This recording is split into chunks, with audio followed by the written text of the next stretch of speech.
We're going to take you live right now to Toronto's top cop. Chief Myron Demkiw is speaking about the latest hate crimes in our city. Let's listen in. This past Sunday, January 7th, during a large demonstration that took place in our city. There will be a news release distributed in the next few minutes, which will contain some of the details that I'm about to share with you all now. This past Sunday, it's alleged that one of the persons involved in a demonstration marched from the area of Front Street and Bay Street to the area of Queen Street West and Bay Street while displaying a flag that is prescribed to a terrorist organization which is currently listed as a terrorist entity by Public Safety Canada. Our members observed this act and arrested the accused party. Maged Sameh Hilal Al-Khalal, 41 years, of Toronto, has been charged with public incitement of hatred.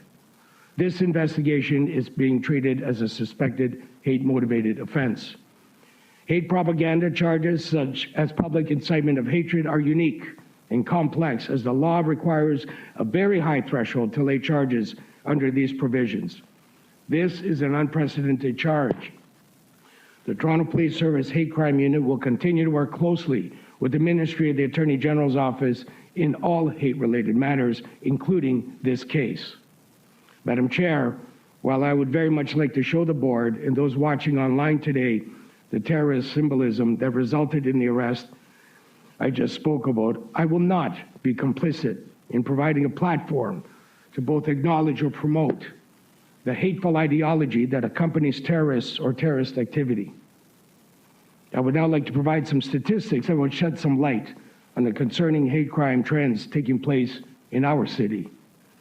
From January to September 2023, the service averaged 47 hate crime-related calls for service each month.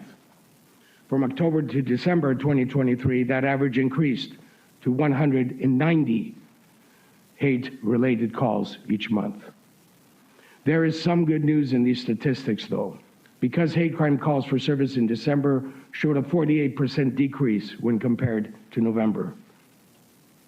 Since October 7, 2023, there have been 54 arrests and 117 resulting charges that relate to hate crime occurrences. Of the 117 charges laid, the most common charges were the following: mischief-related, 24% of the charges laid; assault-related, 19% of the charges laid; and uttering threats were 15% of the charges laid. Anti-Semitism continues to account for more reported hate crimes than any other category. Compared to 2012, reports of anti-Semitic hate crime went up 103%. Anti-Semitic hate crimes make up 37% of all hate crimes reported in the city. Since October 7th to date, anti-Semitism incidents are up 168% from the same time period last year. Also troubling is the 65% increase in LGBTQ2S+ hate crimes reported in 2023, the second highest category.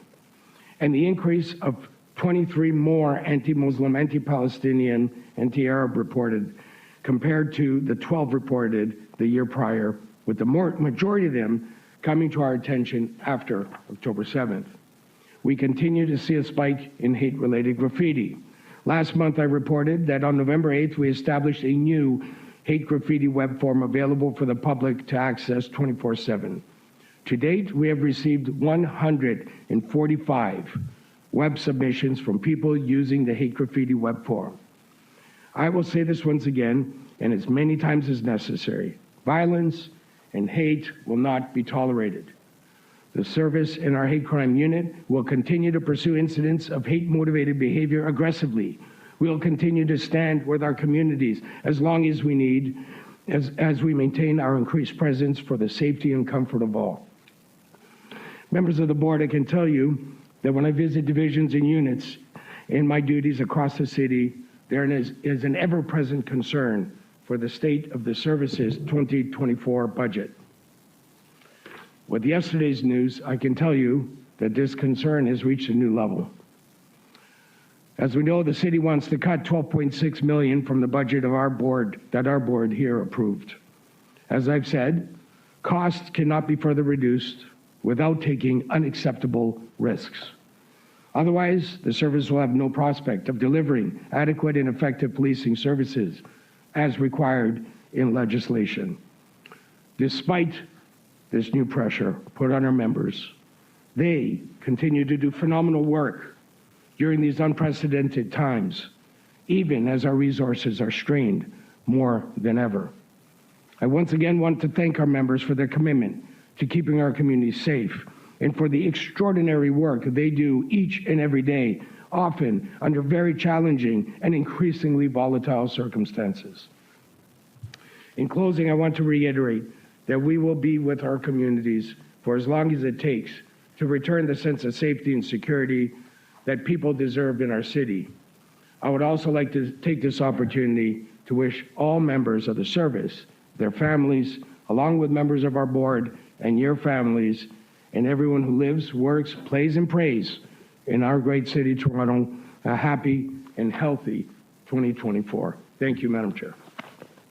Chief, I wonder if this time before you update us on... Well, we've been listening to Chief Myron Demkiw updating the media on some of the latest hate crime statistics, also informing the public about an arrest of an individual that was carrying a flag from a designated terror group, has been charged with public incitement of hatred, a suspected hate-motivated offense. He calls this an unprecedented charge.